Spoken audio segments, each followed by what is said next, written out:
Everything can be taken from you, your job, your comfort, your peace of mind.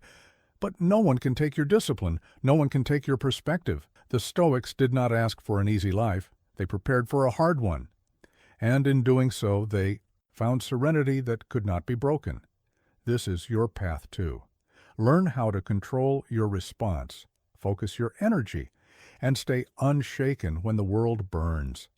Subscribe to our channel if you're ready to master your mind, and tell us, where are you watching from? The storm is not the enemy. Look around you. What do you see? A world in constant motion. A universe that knows nothing of your comfort, your plans, your desires. Nature itself teaches us this first principle.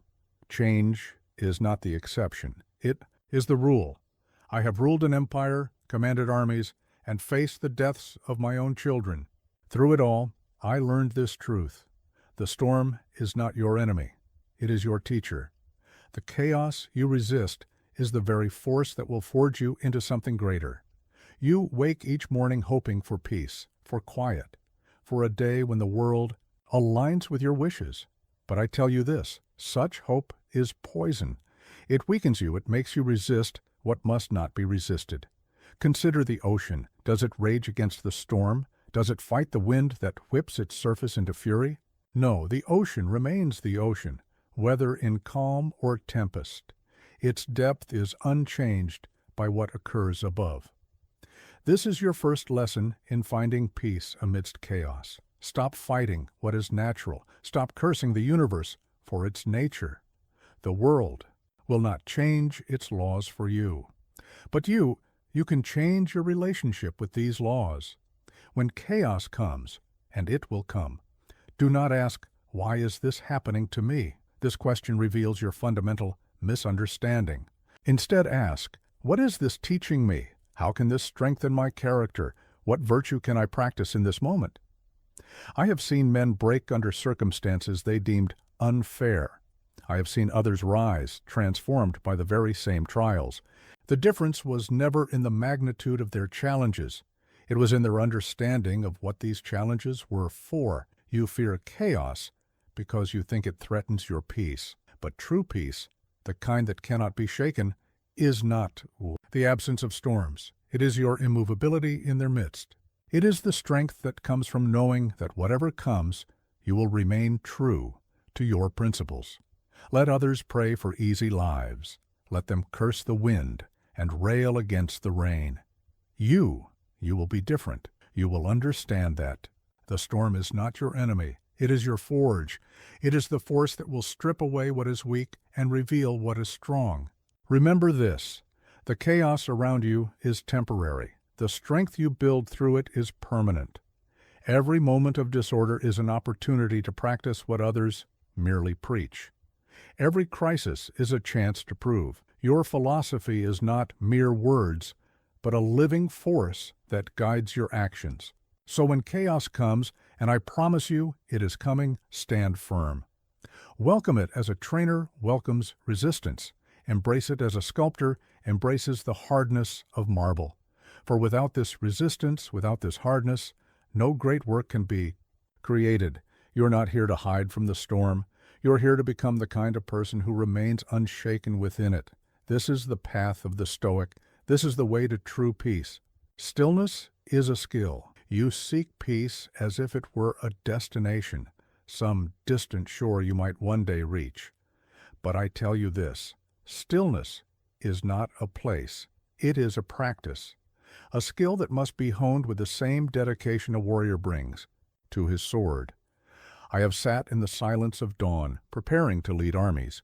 I have found quiet in the midst of Senate debates where men's ambitions clash like thunder. This stillness did not come to me by chance. It was earned through daily discipline, through conscious choice, through endless repetition. Let me teach you the art of cultivating stillness. First, you must understand its nature. Stillness is not the absence of movement. It is the absence of unnecessary movement. It is not the silencing of all thought, but the mastering of which thoughts you entertain. Begin with your morning. Before the world demands your attention, before the chaos of the day begins to pull at your mind, Create a sanctuary of silence. 10 minutes, that is all I ask. Sit with your thoughts as a ruler sits on his throne, observant, but not reactive. Watch how your mind rebels against this practice. Notice how it invents urgencies, manufactures distractions, creates phantom duties that cannot wait. This resistance is your first teacher. In observing it, you learn the patterns of your own chaos. As you sit in stillness, focus on your breath, not to control it, but to witness it. This is the same breath that moves through all living things. The same breath that sustained your ancestors, the same breath that will continue long after you are gone. In this observation, you begin to detach from the temporary nature of your troubles. Throughout your day, create small rituals of stillness.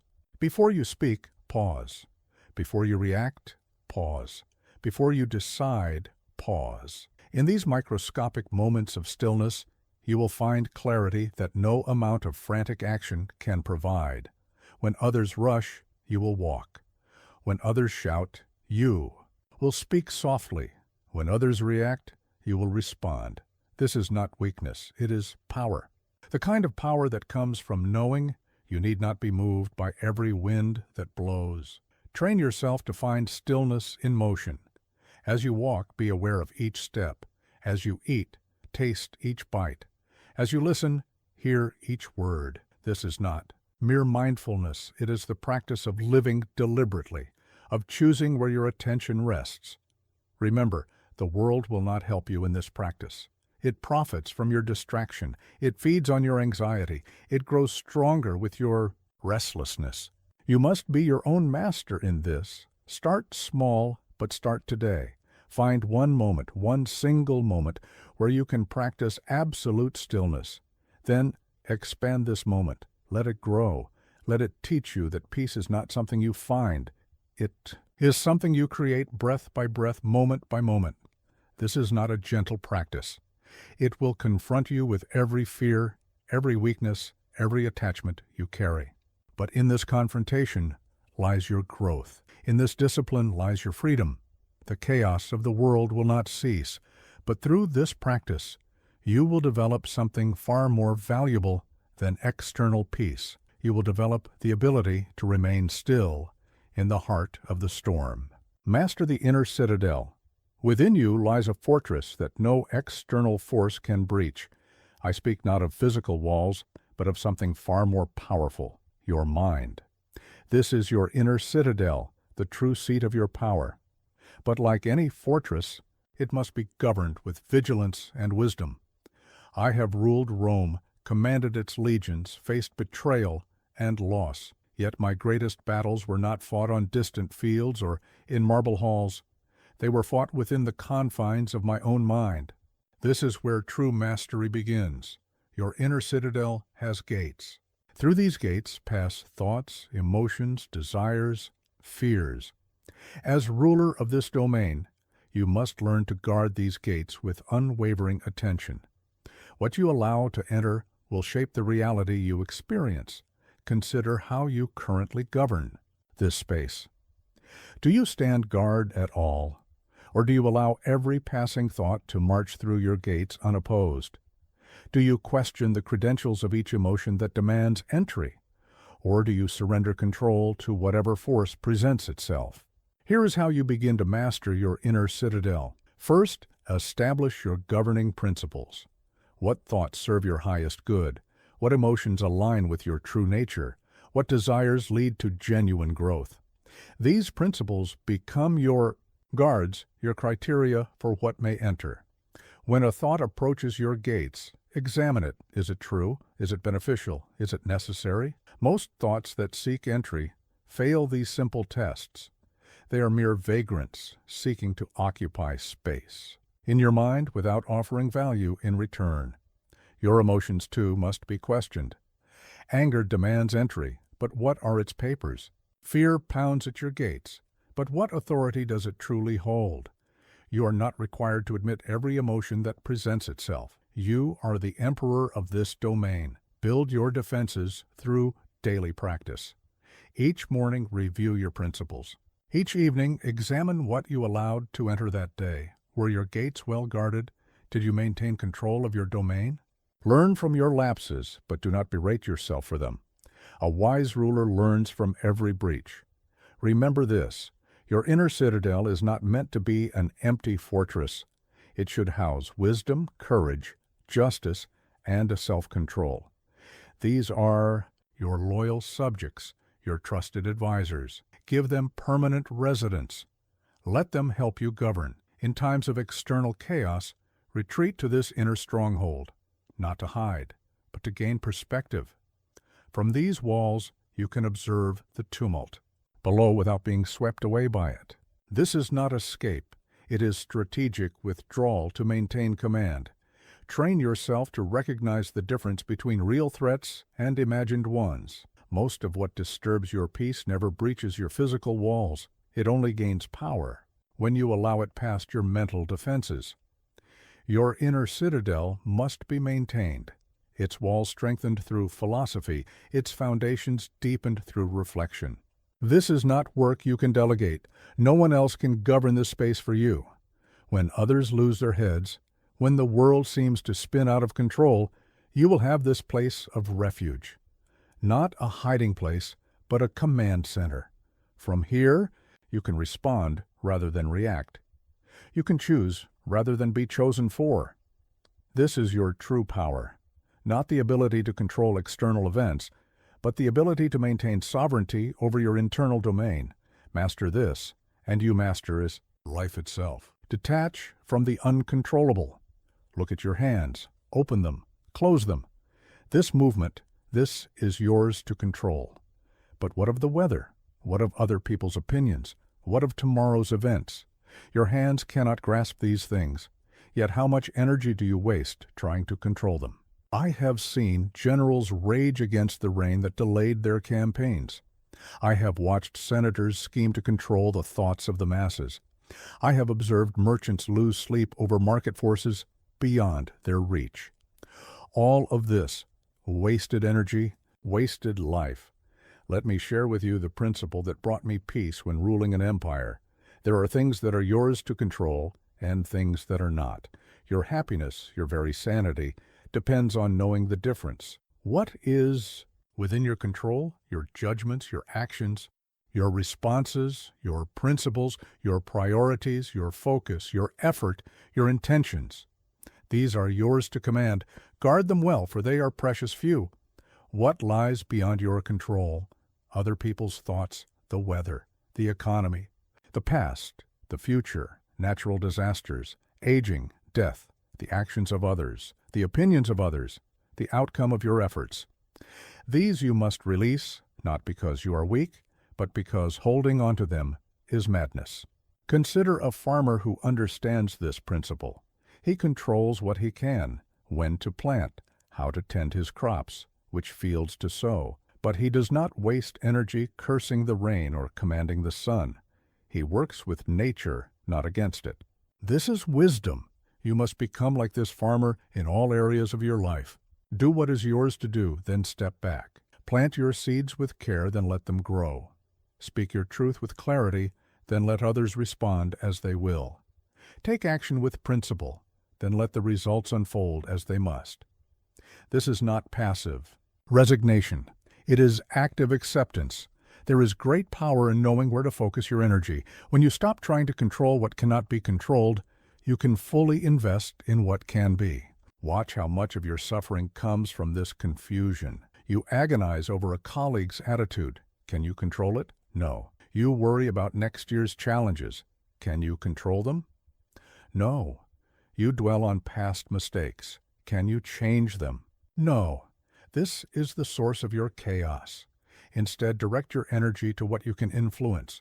Your colleague's attitude is beyond you, but your response to it is yours. Next year's challenges are unknown, but your preparation for them is under your command. Past mistakes cannot be changed, but your learning from them is within your power. Here is a practice. When something disturbs your peace, ask yourself, is this mine to control? Be ruthlessly honest in your answer. If it is not yours to control, release it immediately. Not tomorrow, not when you feel ready. Now, this release is not easy. Your mind will resist. It will tell you that by worrying, by obsessing, by trying to control, you are doing something useful. This is a lie. Worry is not preparation. Obsession is not control. Anxiety is not influence. When you truly understand what is yours to control and what is not, you will find a strange power growing within you. You will speak more directly, act more decisively, live more freely. Why? Because you will no longer be burdened by the weight of things you cannot change. Remember, the universe does not bend to your will. Other people do not exist to meet your expectations. Events do not unfold according to your plans. This is not a tragedy, it is simply the nature of things. Your power lies not in controlling the uncontrollable, but in mastering your response to it. This is the path to peace. This is the way to freedom. This is how you remain unshaken when the world around you trembles. Practice this principle daily, hourly, with every breath. Let go of what is not yours. Focus on what is. In this lies the secret to unshakable peace. Reframe every obstacle. What stands in your way becomes your way. This is not clever wordplay. It is the deepest wisdom I learned in my years as both philosopher and emperor. Every obstacle that blocks your path is not an interruption of your journey. It is your journey. Consider the stone in the sculptor's yard. To the ignorant eye, it is a barrier, a massive block that stands between the artist and his finished work. But to the sculptor's trained mind, that very stone is the medium of his expression. The obstacle is the raw material from which beauty will emerge. You must learn to see your life's challenges in this way. That difficult colleague who tests your patience, they are not preventing your growth. They are creating the conditions for it. That setback that seems to block your progress, it is not your enemy. It is your teacher. I faced plague, betrayal, war, and personal loss. Each time I had a choice to see these as cruel interruptions of my plans or as integral parts of my path. The second view proved not just more useful, but more true. Here is how you begin this practice of reframing. First, stop labeling challenges as bad. This judgment adds an unnecessary layer of suffering to your experience. The event is neutral. Your interpretation creates the pain. When you encounter an obstacle, ask yourself, what opportunity is hidden within this difficulty? This is not positive thinking. It is strategic thinking. Every obstacle brings with it a corresponding opportunity, but you must train your mind to look for it. Consider the athlete who faces injury. To the untrained mind, this is pure misfortune. But look deeper. Perhaps this injury forces them to develop other aspects of their training. Perhaps it teaches them patience. Perhaps it reveals weaknesses that needed attention.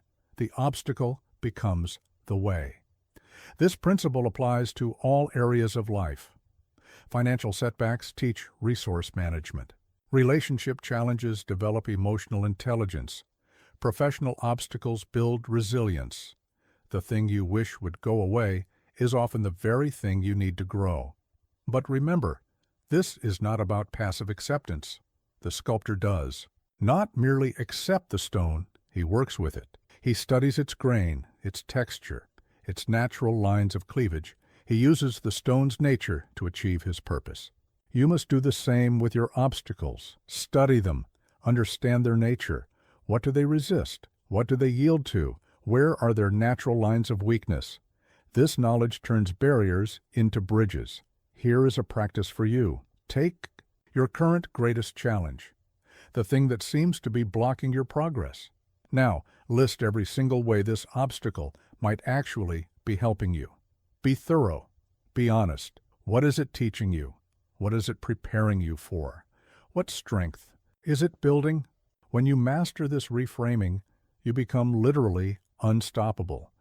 Not because you won't face obstacles, you will face more than ever, but because every obstacle becomes fuel for your growth.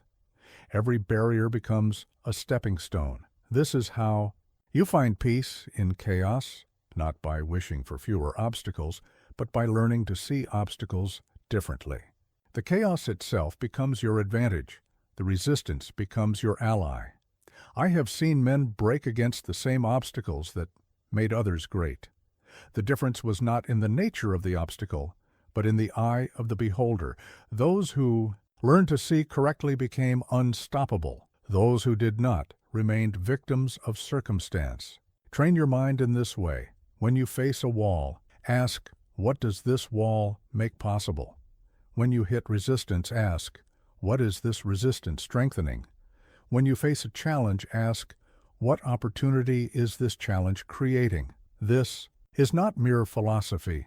It is practical power. The person who can transform obstacles into opportunities never runs out of resources. The person who can find advantage in adversity never runs out of advantages. Remember, the obstacle is not in your way. The obstacle is your way. Master this truth, and you master life itself. Control the reaction. Command the result. Listen carefully, for I am about to share with you the most powerful secret I learned while ruling an empire. You cannot always choose what happens to you, but you always choose how you respond. This choice, this space between event and reaction, this is where your true power lies. I have seen armies crumble not from the enemy's strength, but from their own fear. I have watched empires fall not from external threats, but from internal reactions. The event is never the true author of your fate. Your response to it is. Consider two soldiers facing the same battle. One sees certain death and breaks ranks in terror. The other sees the same danger but holds the line with courage. The situation is identical. The reaction creates two entirely different outcomes. This principle extends far beyond the battlefield. Every day, you face moments that demand a response.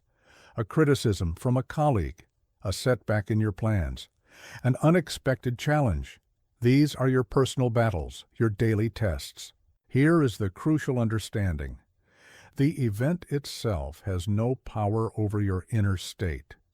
It is your reaction that creates the impact. The criticism only hurts if you accept it as truth. The setback only defeats you if you label it as failure. The challenge only overwhelms you if you see it as beyond your capacity. But how do you master this space between event and reaction? First, you must learn to recognize it exists. Most people live their lives in pure reaction. Something happens. They respond instantly, without thought, without choice. They are slaves to their impulses. You must train yourself to pause. When something happens, create a momentary space. In that space, ask yourself, what is the most useful way to respond to this? What response aligns with my principles? What reaction would my highest self choose? This is not natural. Your instincts will fight against this pause. They will demand immediate action, immediate expression, immediate relief. But in that demanding voice lies the path to slavery. Freedom lies in the pause. Practice this in small moments first. When someone speaks sharply to you, pause before responding. When traffic delays you, pause before becoming angry. When news disturbs you, pause before allowing it to disturb your peace. These small victories prepare you for larger battles. Remember, your reaction becomes your reality. React with anger. You live in a world of enemies. React with fear. You live in a world of dangers. React with curiosity. You live in a world of opportunities. React with courage. You live in a world of challenges that make you stronger. Here is a practice to strengthen this skill. Each morning, anticipate challenges you might face. Visualize yourself creating that crucial pause. See yourself choosing your response rather than being driven by reaction. This mental rehearsal builds neural pathways that serve you when real challenges arise. You must also learn to recognize your reactive patterns. What triggers you? What situations consistently provoke unproductive responses? This self-knowledge is crucial. You cannot command what you do not understand. When you master your reactions, you gain an almost supernatural power. While others are blown about by every wind of circumstance, you remain centered. While others exhaust themselves with emotional reactions, you conserve your energy for purposeful response. This mastery creates a peculiar form of peace, not the peace of absence of challenge, but the peace of knowing you can handle whatever comes, not the peace of hiding from life, but the peace of engaging with it skillfully. Your reactions shape not just your experience, but the experiences of those around you. As a leader, as a parent, as a friend, your responses create ripples that affect others. Master yourself, and you gain the power to positively influence your entire sphere. This is the ultimate responsibility and the ultimate freedom. No one else can choose your reactions for you. No external force can command your response. This power is yours alone. Use it wisely. Use it consciously. Use it to create the life and the world you wish to see. For in the end, we are not defined by what happens to us, but by how we choose to respond. Return to the present moment. Where do you exist? Not in your memories of yesterday, not in your dreams of tomorrow. You exist only in this moment, this breath, this singular point in time. Yet how much of your life do you spend everywhere except here? I have commanded armies, yet I tell you this: the greatest battlefield is not found in distant lands, but in the space between one moment and the next. It is here that anxiety breeds. It is here that peace dies. It is here that you must establish your command. Consider how much of your suffering exists outside the present moment. Your anxiety lives in an imagined future. Your regret dwells in an unchangeable past. But your power, your true power, exists only in the now. When I ruled Rome, I observed this truth. Men who lived in the future were always afraid. Men who lived in the past were always bitter. But men who mastered the present moment were unstoppable. They alone could see clearly, act decisively, lead effectively. Here is the practice of returning to the present. First, become aware of your breath, not controlling it, not changing it, simply witnessing it. This breath, this one right now, is only ever in the present moment. It cannot exist in the past or future. Let it anchor you to now. Notice how your mind rebels against this simplicity. It will create emergencies from the future, but what about? It will drag up grievances from the past. If only. Observe these thoughts, but do not follow them. They are sirens calling you away from your power. Your senses are your allies in this practice. What do you hear right now? What do you see? What do you feel against your skin? These sensations exist only in the present. They are your pathway back when your mind wanders. This is not mere meditation. It is practical power. When you are fully present, you see reality as it is, not as your fears or hopes paint it. You respond to what is, not to what might be or what should have been.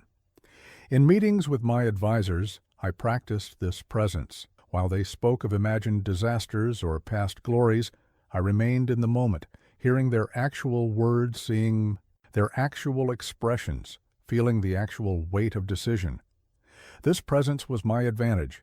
You must train this skill in small moments first. When you eat, eat fully, taste, smell, feel the texture of your food.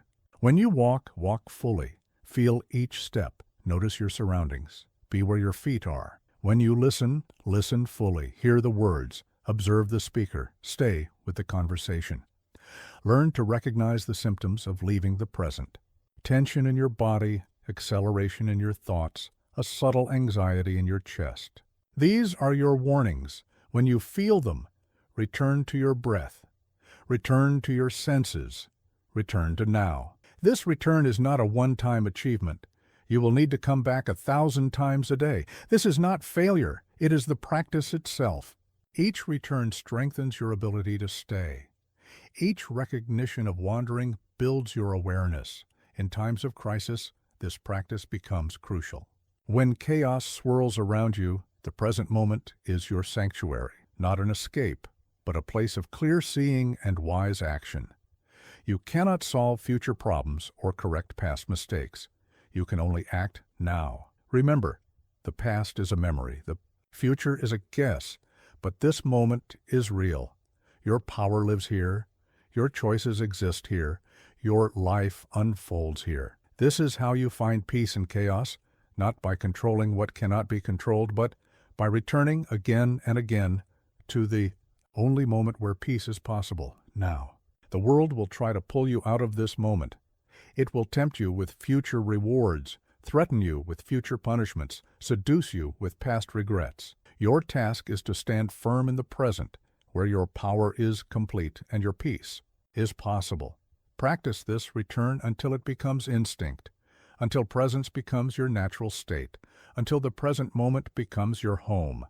For in the end, this moment is all you have. It is all you have ever had. It is all you will ever have. Master it, and you master life itself. Don't wish for calm, train for it. You pray for peace. You hope for tranquility. You wish for a calm mind. But I tell you this, peace is not granted, it is earned. Tranquility is not given, it is forged.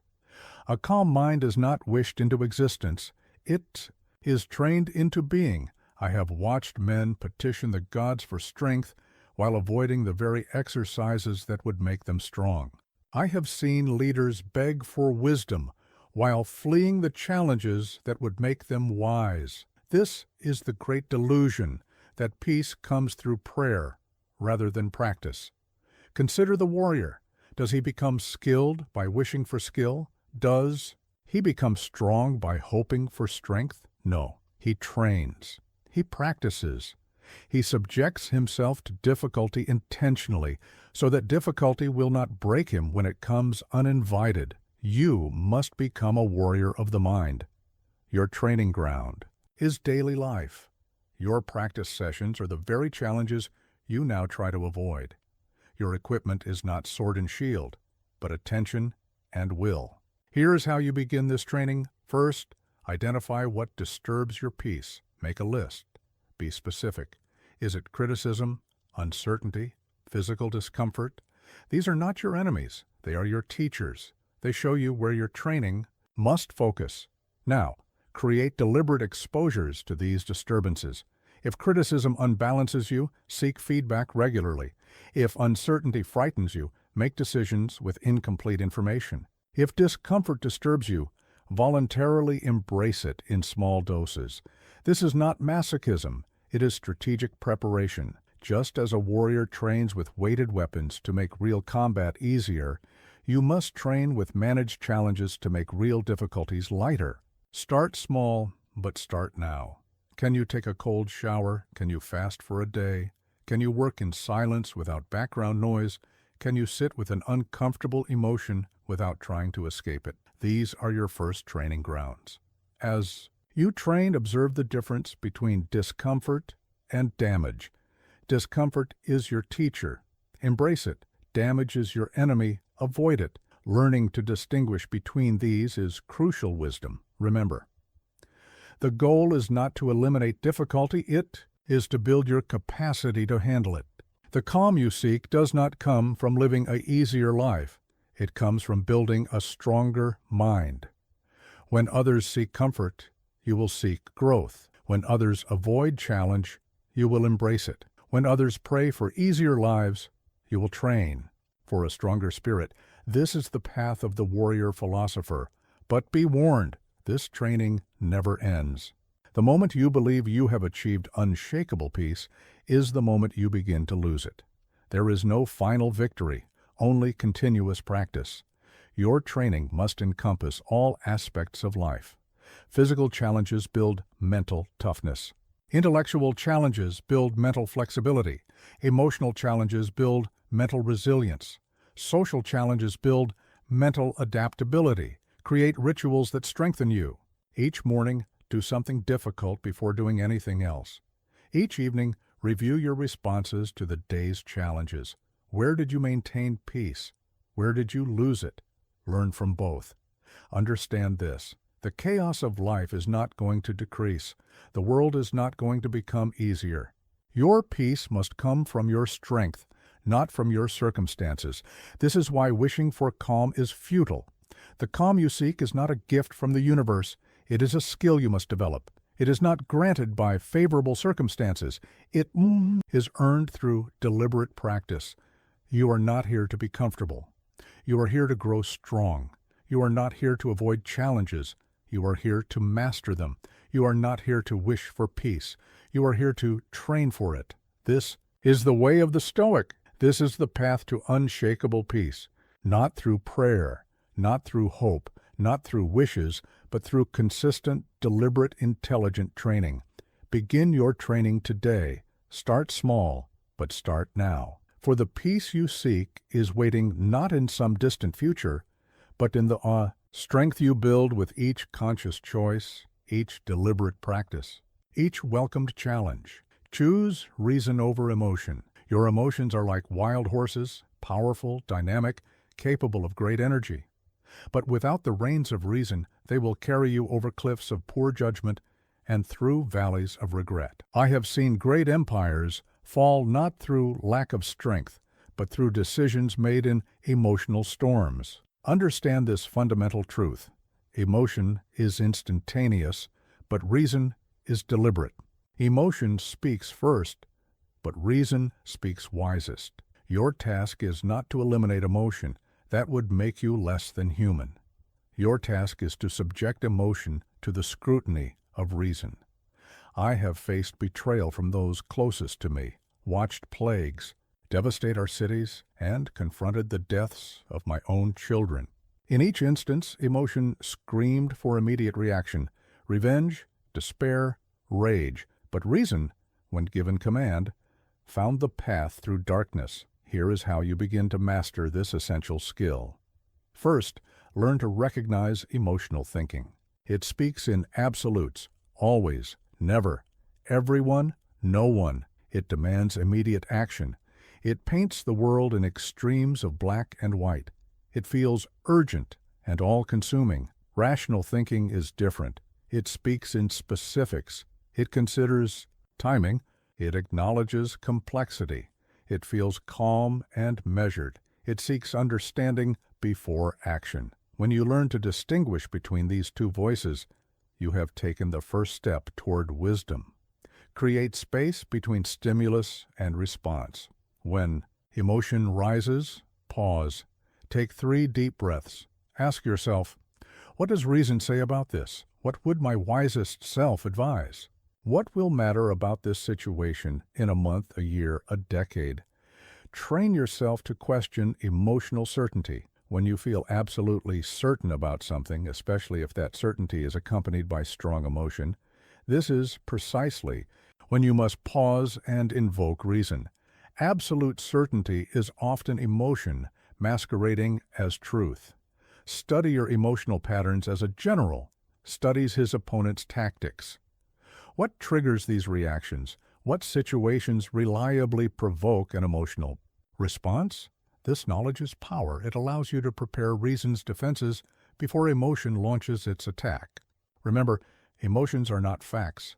I feel betrayed is not the same as I was betrayed. I feel worthless is not the same as I am worthless. Reason can examine these feelings, test them against reality, and find the truth beyond the emotional storm. This is crucial. Reason must be trained through daily practice. Read philosophy. Solve problems. Engage in debate. Write your thoughts clearly. Just as a warrior trains his sword arm, you must train your rational mind to be strong when emotion tests it. In times of crisis, emotion will always speak first and loudest. This is natural, but you must train yourself to wait for reason's quieter, clearer voice. The first response is rarely the best response. The loudest voice is rarely the wisest voice. Here is a practice. Each evening, review your day's decisions, which were made by emotion, which were guided by reason. What were the results of each? This review will strengthen your ability to distinguish between emotional reactions and rational responses. When others are swept away by emotional contagion, panic in the markets, fear in the crowds, rage in the streets, you must stand apart. Not unfeeling, but unmastered by feeling. This is how you maintain clarity when others lose their way. Understand that this mastery is not about suppression. Emotions are valuable messengers. They tell you what matters to you, what might threaten you, what might reward you. Listen to their message, but do not let them dictate your actions. Let reason be the judge of their counsel. The ultimate goal is harmony between emotion and reason. Emotion provides energy, intuition, and connection to your human nature. Reason provides direction, judgment, and wisdom. When these work together, under reason's guidance, you become an unstoppable force. This is how you find peace in chaos, not by becoming emotionless, but by ensuring that emotion serves rather than rules. Not by denying feelings, but by subjecting them to reason's scrutiny. Not by hardening your heart, but by strengthening your mind. Remember, in any situation, emotion tells you what you feel about it, but reason tells you what you should do about it. Learn to listen to both, but let reason make the final decision. This is the way to unshakable peace, not through emotional suppression, but through rational mastery. Not through feeling less, but through thinking more clearly. Not through avoiding emotion, but through governing it with wisdom. Practice voluntary discomfort. The modern world conspires to make you soft. It offers comfort at every turn, convenience at every step, pleasure at every moment. But I tell you this, comfort is a poisoned chalice. The more you drink from it, the weaker you become. I have lived both as a philosopher and an emperor. I have known both hardship and luxury. And I tell you with certainty, strength is not built in comfort. Peace is not found in ease. Power does not grow in pleasure. These things are built through voluntary confrontation with discomfort. Consider the nature of comfort. It is not a friend, but a seductive enemy. It promises to protect you, but it only makes you more vulnerable. It offers to help you, but it only makes you more dependent. It claims to support you, but it only makes you weaker. Here is the path to true strength. Choose discomfort before discomfort chooses you. Train in difficulty while difficulty is still optional. Build your resilience before resilience becomes necessary. Begin with small challenges. Take cold showers. Sleep on a hard surface. Fast for a day. Walk in uncomfortable weather. These are not acts of punishment. They are acts of liberation. Each voluntary discomfort breaks another chain of dependency. But mere physical challenges are not enough. You must also seek out mental discomfort. Engage with ideas that challenge you. Confront truths you'd rather avoid. Step into conversations that make you uncomfortable. These too are weights that strengthen your spirit. Create deliberate obstacles in your path. Take the longer route. Choose the harder task. Embrace the difficult conversation. When comfort presents itself, pause and ask, will accepting this make me stronger or weaker? Understand this. Discomfort is not your enemy. Fragility is your enemy. Pain is not your opponent. Weakness is your opponent. Hardship is not your adversary. Softness is your adversary. Each voluntary discomfort is a vaccination against future suffering. Watch how your mind resists this practice. It will create elaborate justifications for avoiding discomfort. I need my rest. I deserve a break. Life is hard enough already. Recognize these thoughts for what they are. The voice of weakness negotiating for continued comfort. But be strategic in your practice. This is not about causing harm or embracing needless suffering. It is about intelligent exposure to calculated difficulty. Start small. Build gradually. Challenge yourself consistently, but not recklessly. Here is a practice to begin. Each day, do 3 things that you would rather not do. Small things at first. Make your bed with extra precision. Hold a plank position longer than is comfortable. Reach out to someone you've been avoiding. Build from there. Learn to find satisfaction in discomfort, not pleasure. Satisfaction. There is a profound difference. Pleasure weakens. Satisfaction strengthens. Pleasure makes you dependent. Satisfaction makes you resilient. Pleasure is given. Satisfaction is earned. Remember, the goal is not to live an uncomfortable life. The goal is to build your capacity to handle discomfort when it inevitably arrives. The goal is not to reject pleasure. The goal is to be independent of it. In your training, pay attention to the aftermath of discomfort. Notice how facing difficulty voluntarily makes you stronger for the next challenge. Notice how each small victory over comfort builds confidence for larger battles. This practice will change how you see everything. What others call hardship, you will recognize as training. What others avoid, you will welcome as opportunity. What others fear, you will embrace as growth. You will begin to seek out challenge rather than flee from it. You will learn to trust your capacity to handle difficulty. You will discover that most of your limitations were self-imposed, born of the habit of seeking comfort. This is how you build unshakable peace, not through the elimination of discomfort, but through the mastery of it. Not through the avoidance of difficulty, but through the voluntary embrace of it. Not through external ease, but through internal strength. Let others chase comfort. Let them grow soft in their cushioned lives. You will choose a different path. You will build your strength through voluntary hardship. You will find your peace through chosen challenge. You will discover your power through embraced discomfort. This is the way of the Stoic warrior. This is the path to true freedom. Not freedom from discomfort, but freedom through mastery of discomfort. Begin today. Start small, but start now. Accept, then act. There is a profound difference between acceptance and resignation. The resigned man says, "This is how it is, so I can do nothing." The accepting man says, "This is how it is, so now I can do something." This distinction contains the secret to unshakable peace. I have faced plague, betrayal, war, and loss. Each time I discovered this truth. Resistance to reality creates suffering. Acceptance of reality creates possibility. The moment you accept what is, you gain the power to create what could be. Consider a general planning a campaign. Does he wish away the enemy's position? Does he pretend the terrain is different than it is? Does he ignore the weather? No. He accepts every detail of reality precisely as it is. This acceptance is the foundation of his strategy. You must become like this general in your own life. Before you can change any situation, you must first accept it completely. Not with resignation, not with despair, but with clear-eyed recognition of what is actually true in this moment. Here is how you begin this practice. Take your current greatest challenge. State the facts of it plainly, without emotion, without judgment. What is actually true? Not what you wish were true, not what should be true, but what is demonstrably, undeniably true right now. This acceptance requires courage.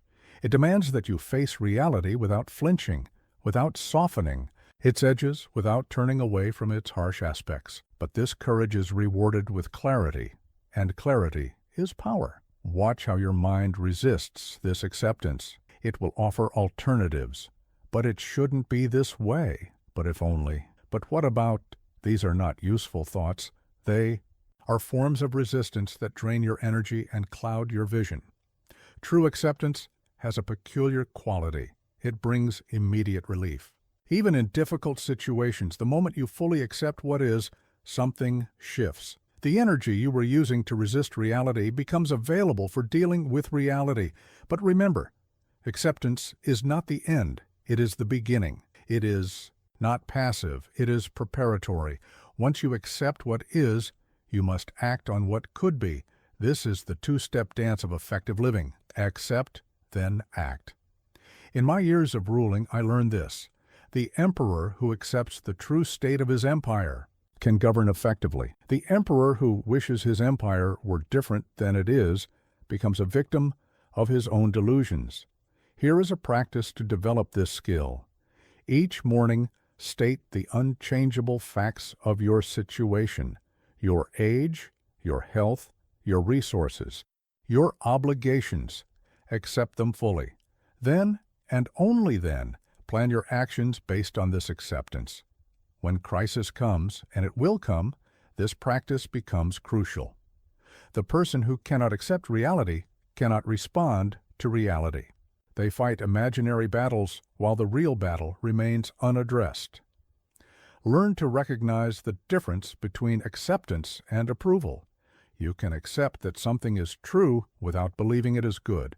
You can acknowledge reality without endorsing reality. This distinction is crucial for maintaining both clarity and principles. Acceptance has 3 levels. First, accept the facts of the situation. Second, accept your emotional response to those facts. Third, accept that you must act based on what is, not what you wish were true. This is particularly important with others, people. Accept them as they are, not as you wish they were. This doesn't mean you approve of everything they do. It means you deal with who they actually are, not who you imagine they could be. In your own life, practice radical acceptance of your current state. Your skills, your limitations, your circumstances. Accept them all. Not to remain there, but to start there. You cannot build a better future from a rejected present.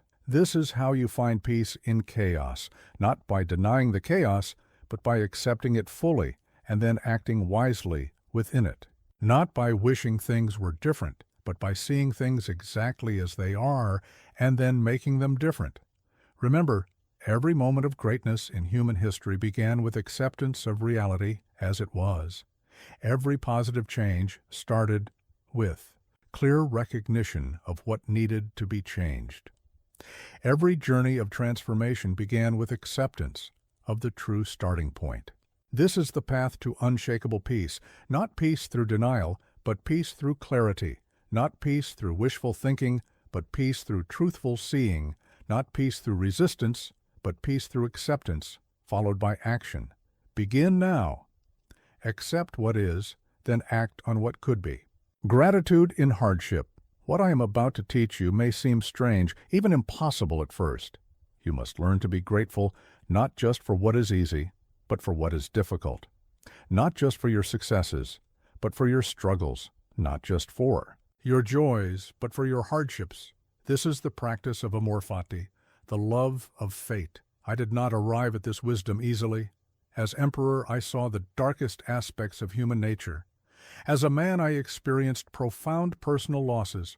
Yet through it all, I discovered that gratitude, even for difficulty, is not weakness. It is the ultimate strength. Consider this paradox. The person who can find gratitude in hardship becomes unconquerable. Why? Because there is nothing left that can defeat them. If you can be grateful for your challenges, what weapon does fate have against you? This is not blind optimism. This is not telling yourself pretty lies about ugly truths.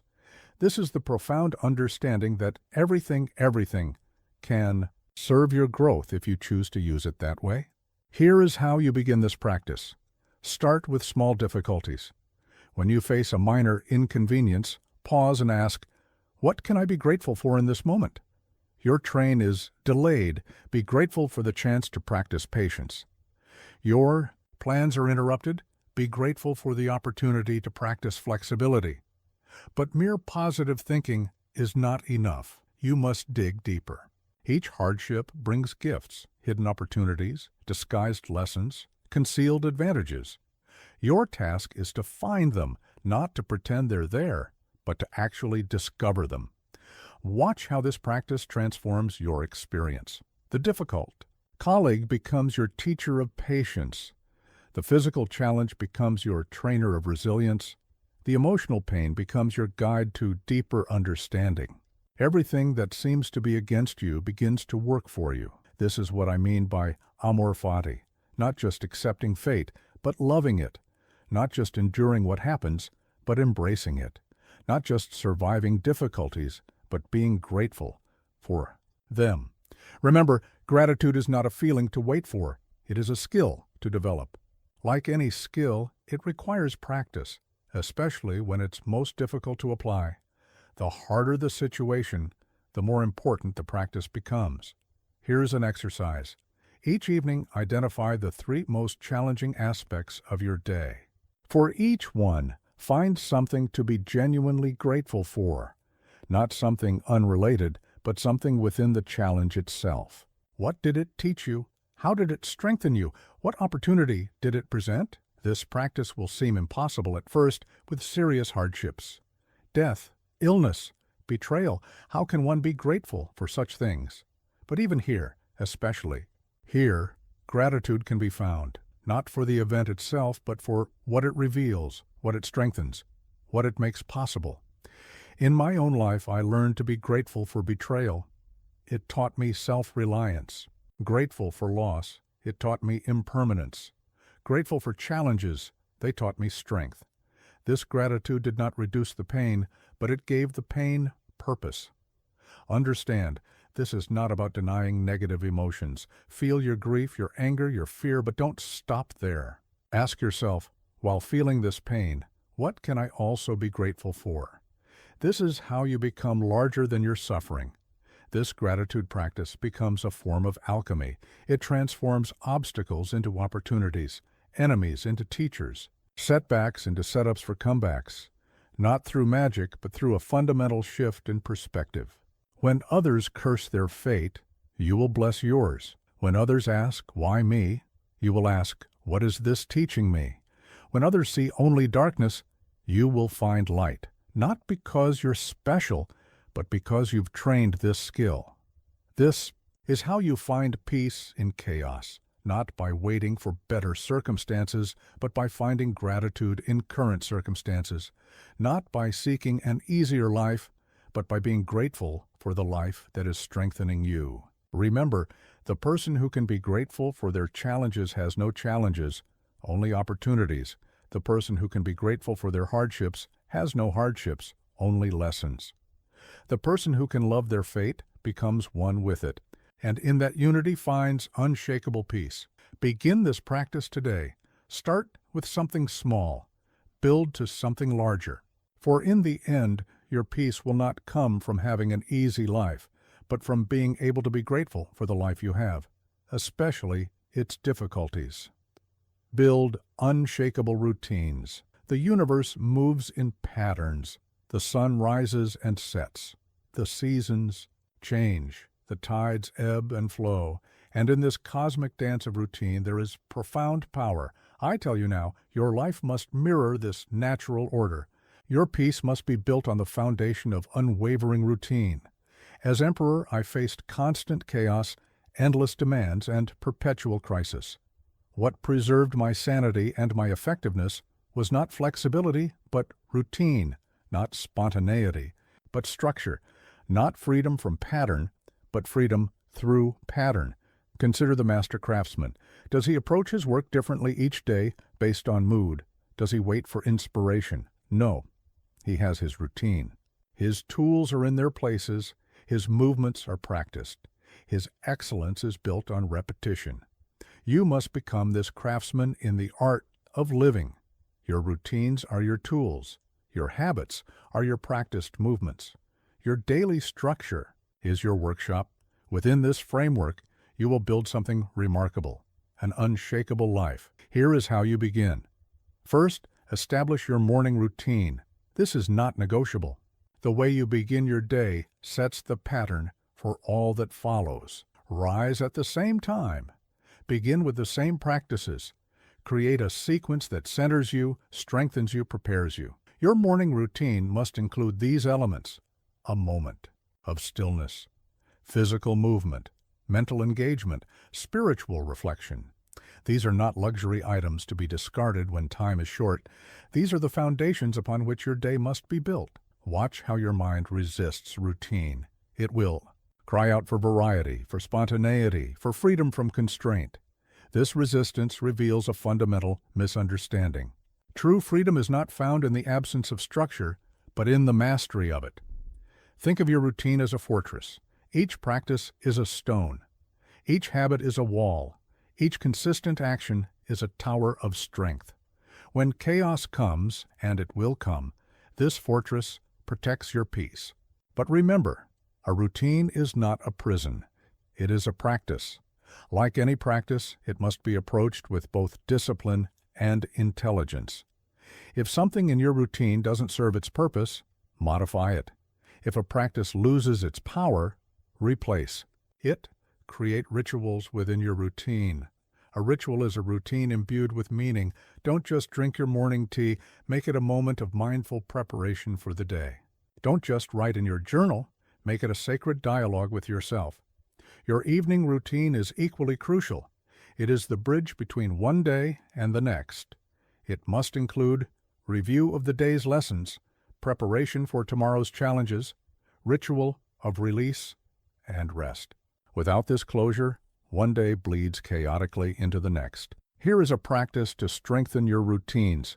For 30 days, commit to one small but significant ritual. Perhaps it's 5 minutes of meditation. Perhaps it's 20 push-ups. Perhaps it's writing 3 grateful thoughts. Do not break this chain. Let nothing interfere. In times of crisis, your routine becomes your anchor. When emotions run high, when circumstances press hard, when the world seems to spin out of control, your routine remains. It is your return to center, your reset point, your place of power. Understand, your routine is not about productivity, though it will make you more productive. It is not about achievement, though it will help you achieve.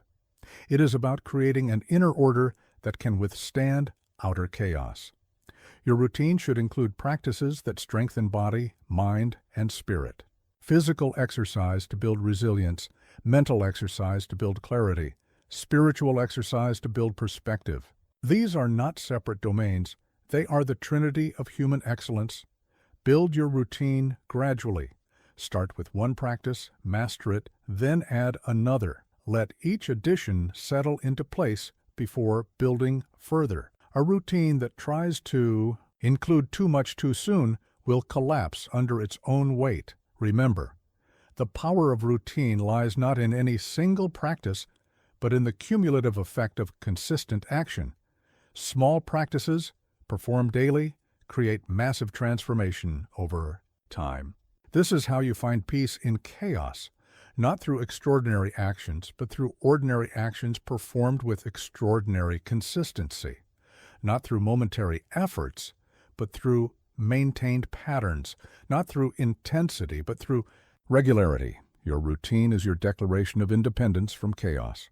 It is your statement that regardless of what happens in the world around you, certain things in your life remain under your control, remain consistent, remain true. Begin today. Choose one practice. Make it non-negotiable. Build from there. 4. In the end, it is not the grandeur of our aspirations, but the consistency of our actions that creates an unshakable life. Your thoughts are not the truth. Listen carefully to what I'm about to tell you, for this understanding can liberate you from endless suffering. Your thoughts are not reality. They are not truth. They are not you. They are merely impressions, opinions, judgments, clouds passing through the sky of your mind. I have counseled senators convinced of conspiracy, generals paralyzed by fear, citizens crushed by grief. In each case, their suffering came not from reality itself, but from their thoughts about reality. This is the great revelation. Most of our pain lives not in events, but in our interpretation of events. Consider how many of your current troubles exist only in thought, not in what has happened, but in what you think might happen, not in what someone did, but in what you think they meant, not in what is, but in what you think should be. Your mind is a meaning-making machine. It never stops creating stories, generating interpretations, producing judgments. This is its nature, but you must learn to distinguish between the mind's activity and reality itself. Here's how you begin this practice. Start noticing your thoughts as thoughts. When worry comes, label it. This is a worried thought. When judgment appears, name it. This is a judgmental thought. When fear arises, recognize it. This is a fearful thought. This simple act of labeling creates space between you and your thoughts. In this space, you find freedom. Freedom to question these thoughts. Freedom to examine their truth. Freedom to choose which thoughts you will believe and which you will let pass. Watch how your thoughts claim absolute truth. This person hates me. I will never succeed. Everything is going wrong. These are not facts. They are interpretations. And interpretations can be questioned, challenged, changed. But remember, the goal is not to eliminate thoughts. This is impossible and undesirable. The goal is to develop a new relationship with thoughts, to see them as what they are, mental events, not reality itself. Here is a practice to strengthen this understanding. Sit quietly for 10 minutes. Watch your thoughts as you would watchers. Clouds in the sky. Don't try to change them. Don't try to stop them. Simply observe them. Notice how they come and go without your effort. This practice reveals a profound truth. You are not your thoughts. You are the awareness that witnesses thoughts. This distinction is crucial. The one who is aware of worried thoughts cannot be the worry itself. The one who notices angry thoughts cannot be the anger itself. In times of emotional turmoil, this understanding becomes essential. When thoughts spiral into darkness, remember, these are thoughts about the situation, not the situation itself. These are interpretations of reality, not reality itself. Learn to recognize thought patterns that create unnecessary suffering, catastrophizing, assuming the worst possible outcome, personalizing, taking everything as a reflection on you, generalizing, making sweeping conclusions from single events. These patterns are not truth. They are habits of mind. And like all habits, they can be changed, not through force, but through awareness, not through resistance, but through recognition. Develop the habit of questioning your thoughts, especially the ones that cause suffering. Is this absolutely true? Can I be certain? What evidence do I have? What other interpretations are possible? This questioning is not about positive thinking. It's about clear thinking. It's not about replacing negative thoughts with positive ones. It's about seeing all thoughts for what they are, mental constructions, not ultimate truth. Remember, a thought can feel true without being true. An interpretation can feel real without being reality.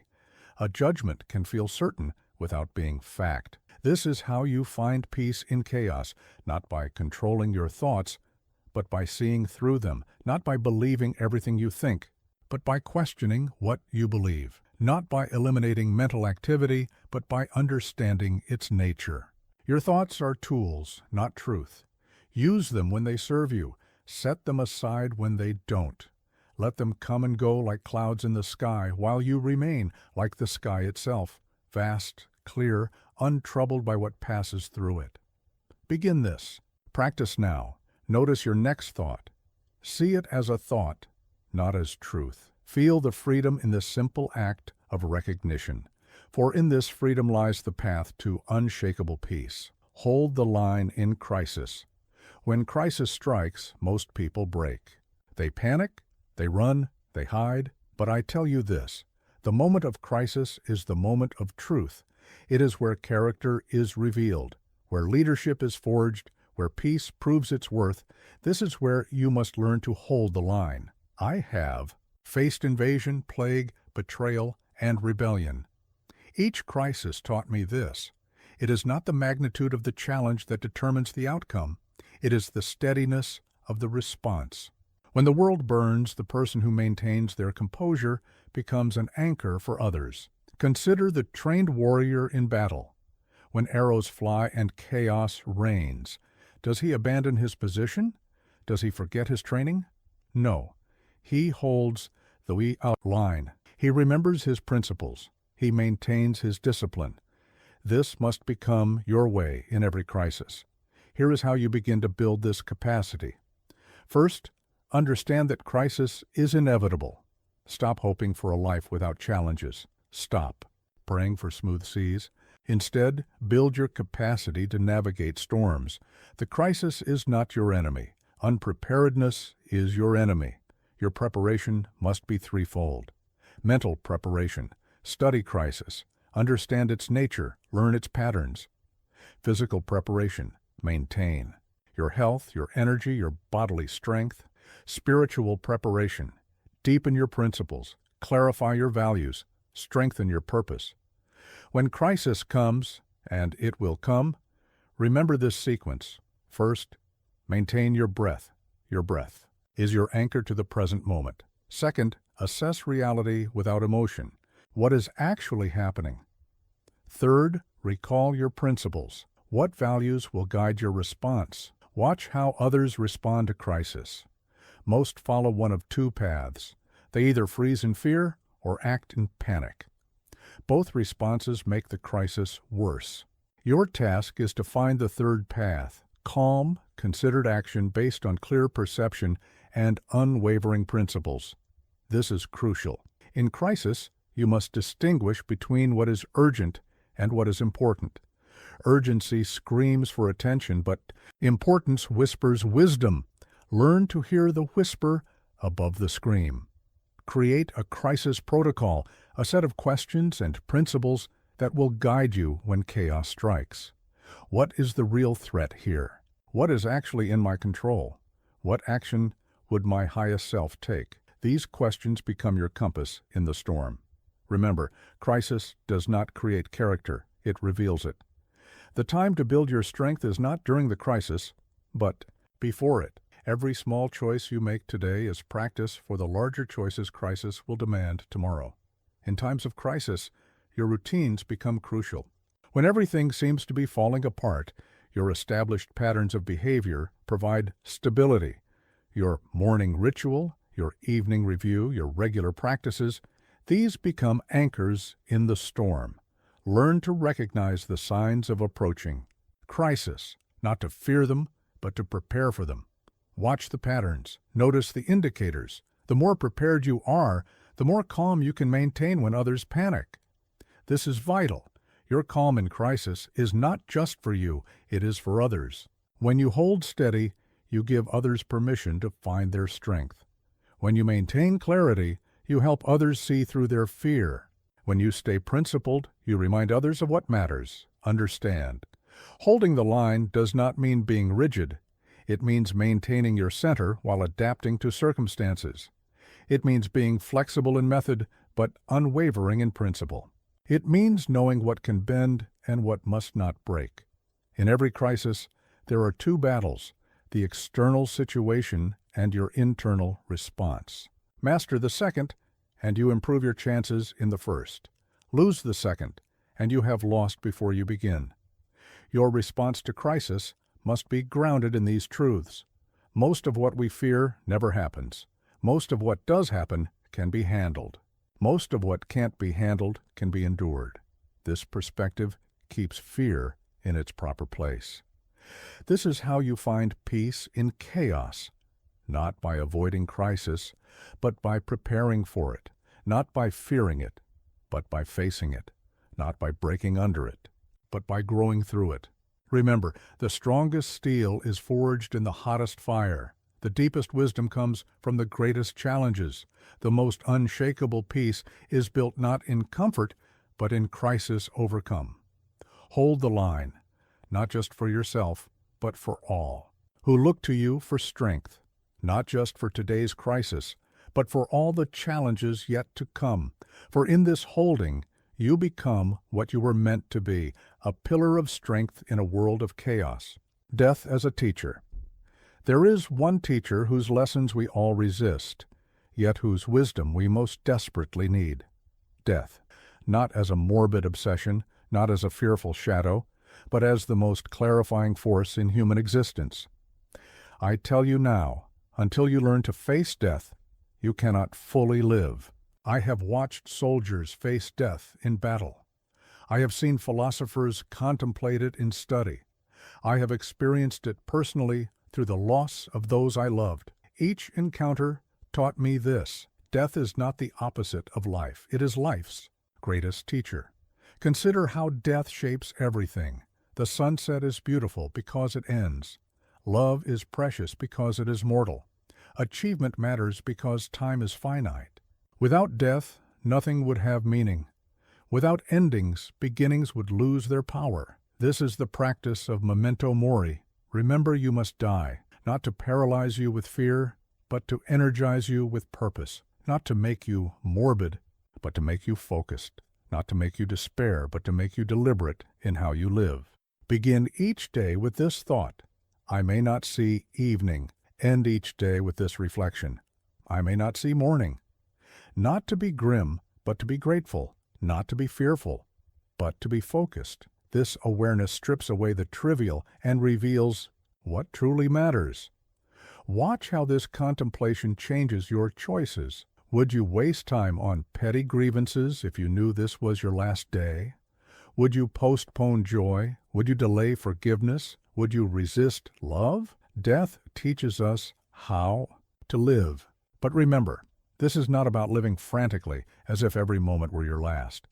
It is about living fully as if every moment matters, because it does. Death teaches us not to rush, but to be precise, not to panic, but to prioritize. Here is a practice to deepen this understanding. Each evening, review your day as if it were your last. What did you do that had meaning? What did you postpone that shouldn't wait? What would you change if you knew you would not have tomorrow? In times of crisis, this perspective becomes crucial. When you face challenges, ask yourself, will this matter when I face death? Most of what we worry about shrinks to nothing in death's clarifying light. What remains is what truly matters. Learn from death's lessons about impermanence. Everything changes. Everything ends. This is not tragedy. It is reality. Accepting this truth doesn't make you pessimistic. It makes you present.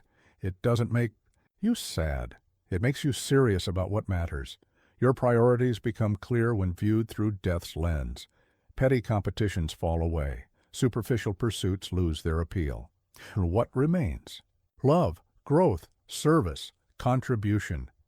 The things that death cannot diminish because they transcend individual existence. Understand?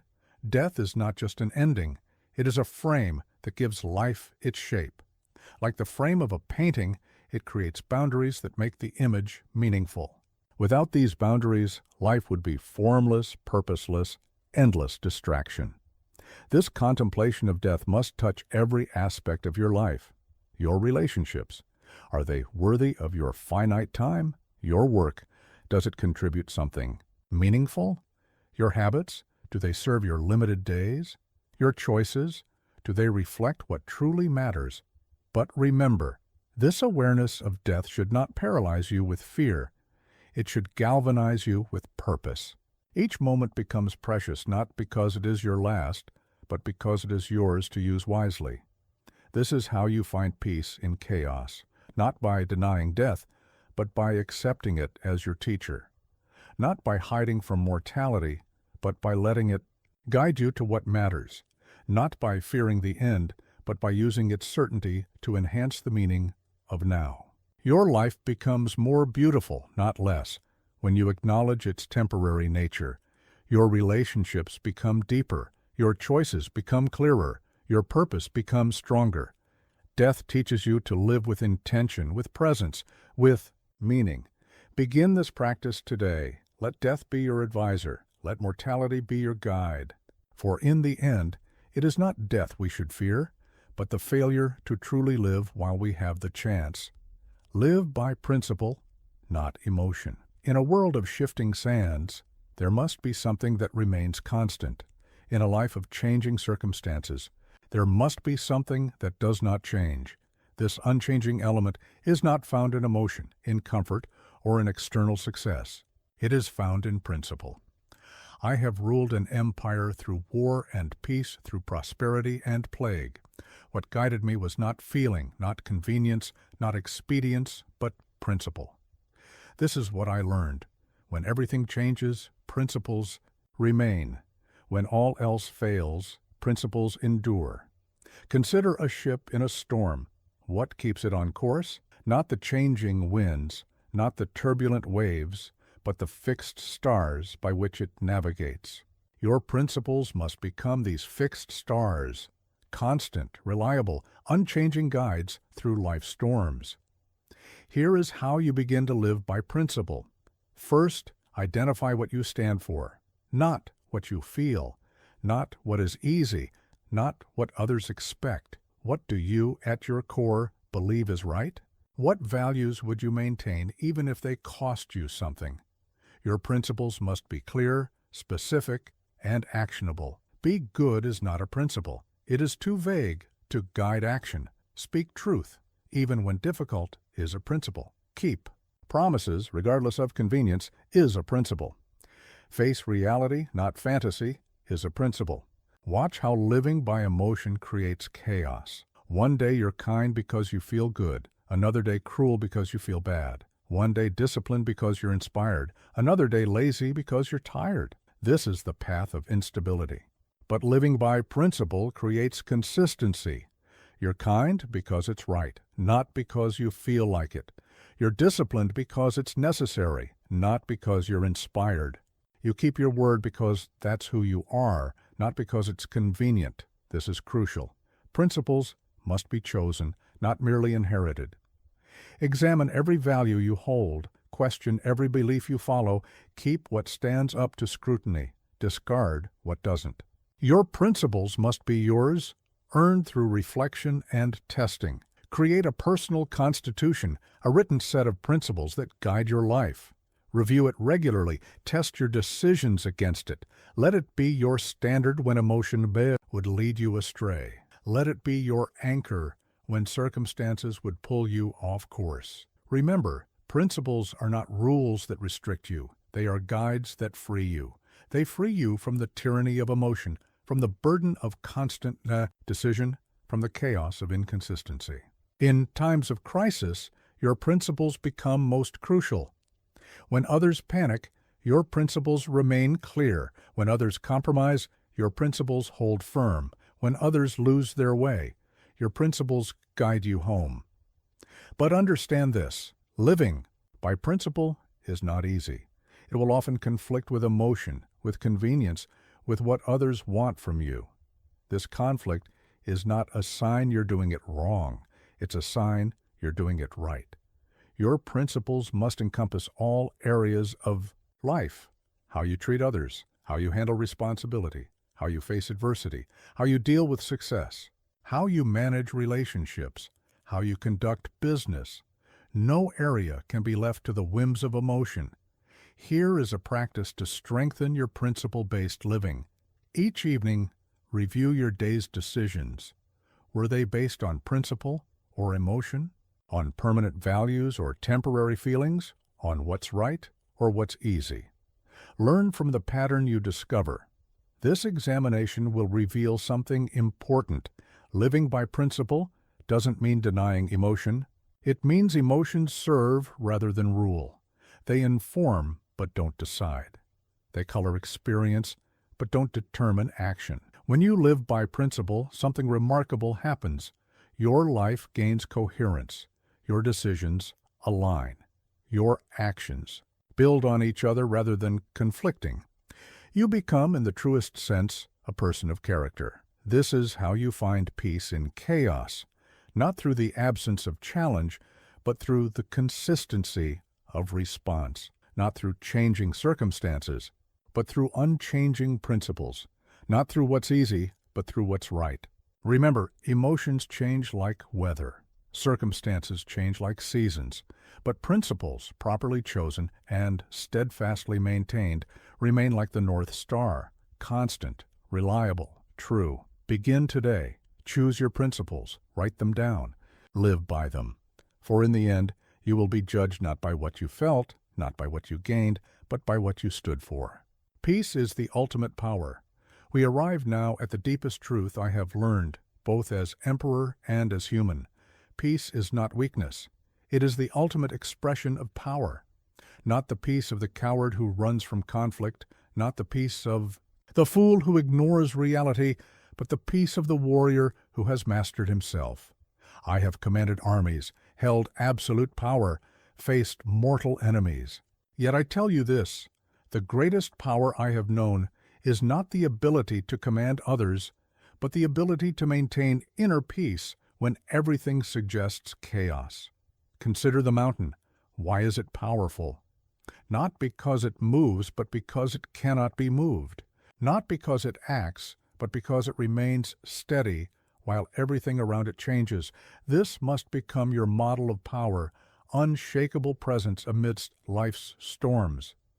This peace is not passive, It is intensely active. It is not surrender. It is mastery. It is not withdrawal. It is engagement from a place of unshakable center. This is the peace that changes the world, not by force, but by example. Here's how you build this power. First, understand that peace is not the absence of conflict. It is the ability to remain calm within conflict.